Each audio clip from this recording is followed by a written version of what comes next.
Hello बच्चों, ये अगला चैप्टर है ऊष्मा स्थानांतरण। इसका मतलब होता है कि ऊष्मा एक वस्तु से दूसरी वस्तु में अथवा एक ही वस्तु में एक स्थान से दूसरे स्थान को किस तरीके से जाती है, कौन कौन सी विधियां हैं, उन सब के बारे में हम पढ़ेंगे। ठीक है, तो सबसे पहले ऊष्मा स्थानांतरण होता क्या है। ऊष्मा स्थानांतरण का मतलब होता है कि ऊष्मा का किसी एक वस्तु से दूसरी वस्तु में अथवा किसी वस्तु में एक स्थान से दूसरे स्थान पर जाना क्या कहलाता है, ऊष्मा का स्थानांतरण। इसकी तीन विधियां होती हैं। पहली विधि है चालन। अब देखो, जैसे कोई ठोस पदार्थ की छड़ है, कोई छड़ है, ठीक है, और उस छड़ को हम एक सिरा, जैसे ये पेन है सपोज करो, अब इस पेन का ये वाला सिरा मैं गर्म करना शुरू करूंगा तो थोड़ी देर बाद ये सिरा भी गर्म हो जाएगा। अब होता क्या है कि यहाँ पर सबसे पहले ये वाला सिरा गर्म होगा, फिर ये बराबर वाले हिस्से को ऊष्मा दे देगा, ये गर्म होगा, फिर ये बराबर वाले ऊष्मा दे देगा। इस तरीके से धीरे धीरे पूरा ये पेन गर्म हो जाएगा। तो इसमें जो ऊष्मा संचरण हो रही है, ऊष्मा संचरण हो रहा है, वो हो रहा है चालन की विधि से। ठीक है, क्योंकि इसमें ये वाला कण बराबर वाले कण को ऊष्मा देता है, तो विधि कहलाती है चालन। और ठोसों में चालन विधि द्वारा ही ऊष्मा का संचरण होता है।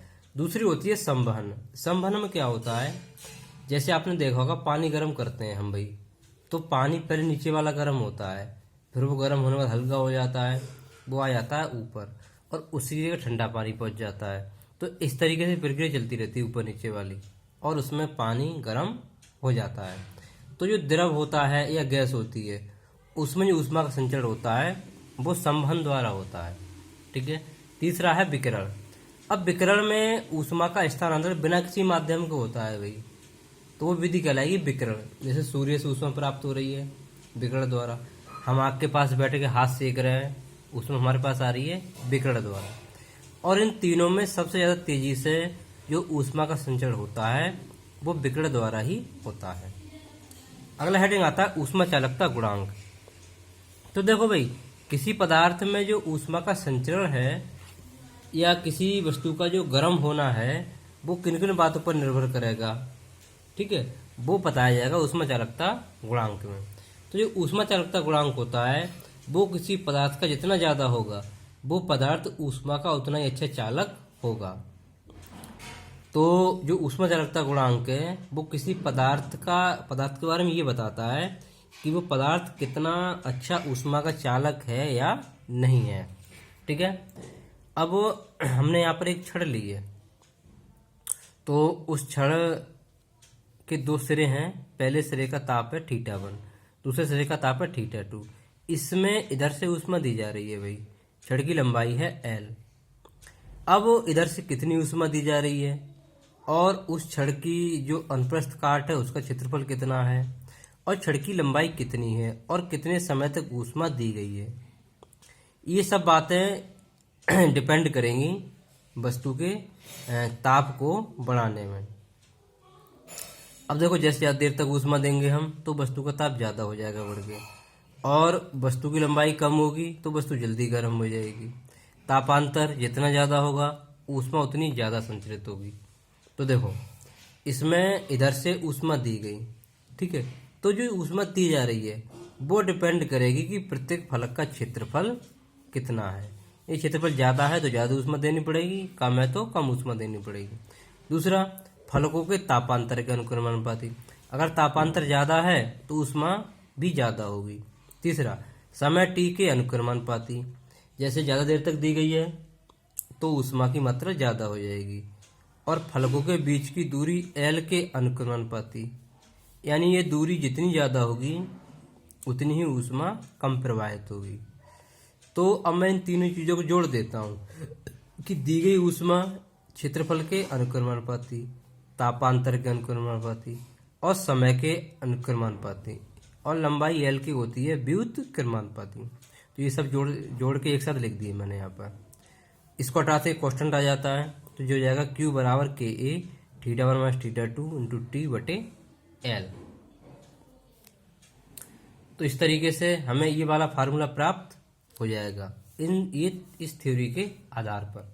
तो यहाँ पर ये जो K आ रहा है ये है ऊष्मा चालकता गुणांक, ये एक नियतांक होता है और जिसका मान है छड़ के पदार्थ पर निर्भर करता है। जैसे लोहे के लिए और होगा, कॉपर के लिए और होगा के का मान, और एल्यूमिनियम के लिए के का मान अलग होगा। तो ये छड़ की जो पदार्थ है उस पर डिपेंड करता है। इसे कहते हैं ऊष्मा चालकता गुणांक। अगर मैं यहाँ से के का मात्रक निकालूं तो देखो के बराबर हो जाएगा क्यू गुणा एल बटे A theta one minus theta two गुणा टी। क्यू ऊष्मा होती है, ऊष्मा का मात्रक किलो कैलोरी, और एल होती है लंबाई, इसका मात्रक मीटर, क्षेत्रफल का मात्रक वर्ग मीटर, और इसका मात्रक डिग्री सी, और टी का मात्रक सेकंड। तो किलो कैलोरी मीटर, इससे ये कट जाएगा तो किलो कैलोरी प्रति मीटर सेकंड डिग्री सी ये मात्रक हो जाएगा, या जूल प्रति मीटर सेकंड डिग्री सी ये मात्रक हो जाएगा। और विमा हो जाएगी इसकी M L T minus three theta minus. अब देखो भाई, ये जो के है, के का मान जितना ज़्यादा होगा वह पदार्थ उतना ही अच्छा ऊष्मा का चालक होगा। के का मान कम होगा तो पदार्थ ऊष्मा का अच्छा चालक वो नहीं होगा। लिखा हुआ है, देख लेंगे आप लोग, ठीक है। आगे आता है ऊष्मीय प्रतिरोध। अब देखो भाई, जिस तरीके से एक आपने पढ़ा होगा वैद्युत परपथ में था वैद्युत प्रतिरोध, वैसे ही यहाँ पर चालक पदार्थों में, वो ऊष्मीय चालक पदार्थों में होता है ऊष्मीय प्रतिरोध। अब जैसे वहाँ जो प्रतिरोध था वो धारा के बहने का विरोध करता था, अभी जो ऊष्मीय प्रतिरोध है ये ऊष्मा के बहने का विरोध करता है। तो ये सेम उसी तरीके का है, ठीक है। तो हम मान लेते हैं कि कोई एक छड़ है जिसकी लंबाई एल है और उसकी जो अनुप्रस्थ काट है उसका क्षेत्रफल कैपिटल ए है। तो स्थायी अवस्था का मतलब होता है कि छड़ में कोई ऊष्मा प्रवाहित नहीं हो रही है। तो इसके गर्म व ठंडे सिरों के ताप, एक सिरे का ताप थीटा वन, एक का ताप थीटा टू है। तब छड़ में ऊष्मा प्रवाह की दर ये होती है एच बराबर क्यू बटे टी। एच होती है ऊष्मा प्रवाह की दर, क्यू बटे टी, और क्यू का मान मैं यहाँ से लगा देता हूँ, ये था K A theta one minus theta two बटे एल। ये वाला मान लगा दिया मैंने, तो टी से टी कट जाएगा और क्यू की जगह ये वाला मान आ जाएगा। इनको पक्षांतर कर देते हैं तो ये एच इधर आ जाएगा, एच तो इधर आ गया और एल उधर चला गया, तो के तो ये बन जाएगा theta one minus theta two बटे एच बराबर एल बटे के ए बराबर आर। तो जो आर है वो एक तरीके का कहलाएगा ऊष्मीय प्रतिरोध। क्या कहलाएगा? आर ऊष्मीय प्रतिरोध। तो आर बराबर हम ये वाले मान आगे प्रयोग में ला सकते हैं। अब देखो भाई, जो पदार्थ का ऊष्मा चालकता गुणांक पीछे आ रहा था वो ये कह रहा था कि अगर इसका मान ज़्यादा होगा तो ऊष्मा ज़्यादा अच्छी प्रवाहित होगी। तो ऊष्मा चालकता गुणांक जितना ज़्यादा होगा पदार्थ का, उसका ऊष्मीय प्रतिरोध उतना ही कम होता है। तो इसका जो मात्रक होगा ऊष्मीय प्रतिरोध का, वो ऊष्मा चालकता गुणांक के विपरीत हो जाएगा, उल्टा हो जाएगा। ठीक है, तो जो कहना चाहिए हमारा ऊष्मीय प्रतिरोध है उसका मात्रक हो जाएगा सेकंड डिग्री सी प्रति kilocalorie, second degree C प्रति किलो कैलोरी। और इसकी विमा हो जाएगी एम इनवर्स एल माइनस दो टी थ्री थीटा वन। अब हम जैसे उसमें भाई हमने निकाला था श्रेणी क्रम में क्या होता है, समांतर क्रम में क्या होता है वैद्युत प्रतिरोध, तो यहाँ पर हम निकालेंगे ऊष्मीय प्रतिरोध। श्रेणी क्रम में दो चालक जोड़ देंगे तो ऊष्मीय प्रतिरोध कितना निकल के आएगा। ठीक है, तो हेडिंग हो जाएगा समांतर क्रम में जुड़े दो चालकों में ऊष्मा प्रवाह की दर, तुल्य प्रतिरोध तथा तुल्य ऊष्मा चालकता। कहने मतलब यह हुआ कि समांतर क्रम में दो चालकों को जोड़ दिया तो उनमें ऊष्मा प्रवाह की दर कितनी हो जाएगी वो ज्ञात करेंगे, कुल प्रतिरोध कितना होगा वो ज्ञात करेंगे, और तुल्य ऊष्मा चालकता कितनी आएगी वो ज्ञात करेंगे। ठीक है, तो भाई यहाँ पर दो चालक पदार्थ हैं जिनकी दोनों की लंबाई एल है। ठीक है, एक सिरे का ताप है थीटा वन, एक सिरे का ताप है थीटा टू। अनुप्रस्थ काट का क्षेत्रफल ए वन है, एक का है ए टू। एक में ऊष्मा प्रवाह की दर एच वन है, एक में एच टू है। एक का ऊष्मा चालकता गुणांक के वन है, एक का के टू है। ये दोनों को अलग अलग दिए हुए हैं। ठीक है, लंबाई बस समान है दोनों की, दोनों के स्रों के ताप भी समान है। ठीक है, अब प्रत्येक क्षण का K1 अलग है, H1 अलग है, A1 अलग है, तो उनमें जो ऊष्मा प्रवाह की दरें हैं वो भी अलग अलग होंगी। ठीक है, इसमें अलग होगी, इसमें अलग होगी। तो हमने मान लिया पहले चालक में ऊष्मा प्रवाह की दर H1 बराबर Q/T होती है, तो वहाँ से H1 बराबर हो जाएगा K1A1 θ1 - θ2/L। ऐसे H2 बराबर हो जाएगा K2A2 θ1 - θ2/L। अब हमें निकालनी है कुल ऊष्मा प्रवाह की दर। ठीक है, तो कुल का मतलब हो जाएगा H बराबर H1 + H2, दोनों के मान लगा दिए भाई। अब इनमें कॉमन क्या आ रहा है वो ले लिया मैंने, कॉमन आ रहा है θ1 - θ2, तो यहाँ ये बचेगा, ये लिख दिया। इससे मान लीजिए समीकरण नंबर 1। इसके बाद मैंने इसको बटे में कर दिया, 1/बटे में कर दिया भाई, बटे में चला जाएगा, ये चला गया इस तरीके से। हम पीछे जानते थे R बराबर था L/KA, L/KA, तो यहाँ पर इसकी जगह पर 1/L/K1A1 आ रहा है, उसकी जगह पर आ जाएगा R1 और K2A2 जगह आ जाएगा R2। इस समीकरण नंबर मान लिया 2। अब यहाँ पर जो नया वेरिएबल आ गया R, उसे हम कहते हैं ऊष्मीय प्रतिरोध। क्या कहते हैं? ऊष्मीय प्रतिरोध।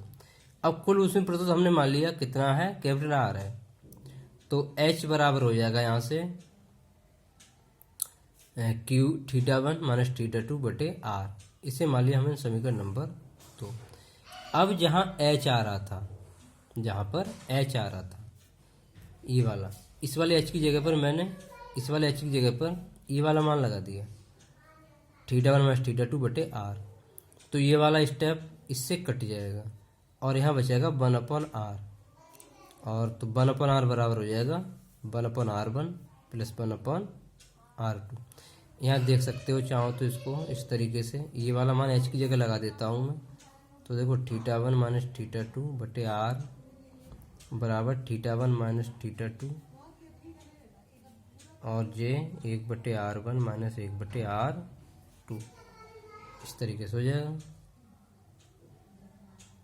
नहीं, ये प्लस है भाई, प्लस करो यहाँ ये प्लस, तो इससे J कट गया, तो यहाँ बचा 1/R बराबर 1/R1 + 1/R2, ये तो बचेगा।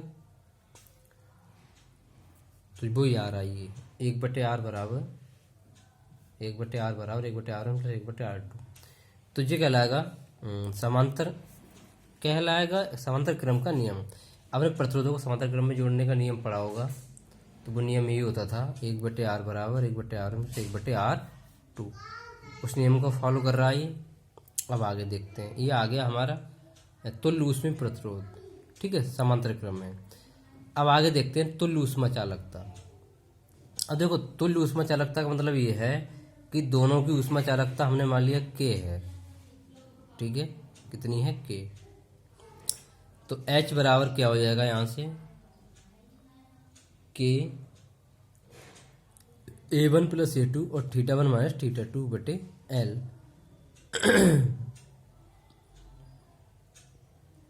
ये हो जाएगा ये जो K है वो कॉमन आ जाएगा, तो A1 + A2 और θ1 - θ2/L ये बचेगा। जो K1 K2 आ रहा था उसकी जगह पर अब K आ गया है केवल। ये समीकरण नंबर 4 है। इसकी तुलना कर देते हैं हम समीकरण 1 से। तो देखो, समीकरण 1 हमारे पास ये है, तो समीकरण 1 ये लिख दी मैंने, वो समीकरण 4 ये वाली लिख दी और समीकरण 1 ये वाली लिख दी। तो यहाँ से देखो L से L कट जाएगा, ये θ1 θ2 कट जाएगा, तो बचेगा क्या, ये वाला बचेगा K A1 + A2 बराबर K1A1 + K2A2। और यहाँ से अगर K बराबर निकालेंगे तो K बराबर हो जाएगा K1A1 + K2A2/A1 + A2। और अगर भाई A1 बराबर A2 हो जाए, यानी दोनों प्लेटों के जो क्षेत्रफल हैं वो बराबर हो जाए, बराबर A हो जाए, A1 बराबर A2 बराबर, ये दोनों आपस में बराबर बराबर हो जाए। ठीक है, A1 बराबर A2 हो जाए, तो ऊपर से ए कॉमन आ जाएगा और नीचे से दोनों जुड़ क्या हो जाएंगे, तो के बराबर हो जाएगा जी, ऊपर से ए कॉमन ले लो तो K1 प्लस K2 बटे 2A, ए से ए कट जाएगा तो K बराबर बचेगा K1 प्लस K2 बटे 2। यहाँ तक आप लोग नोट करेंगे, ओके।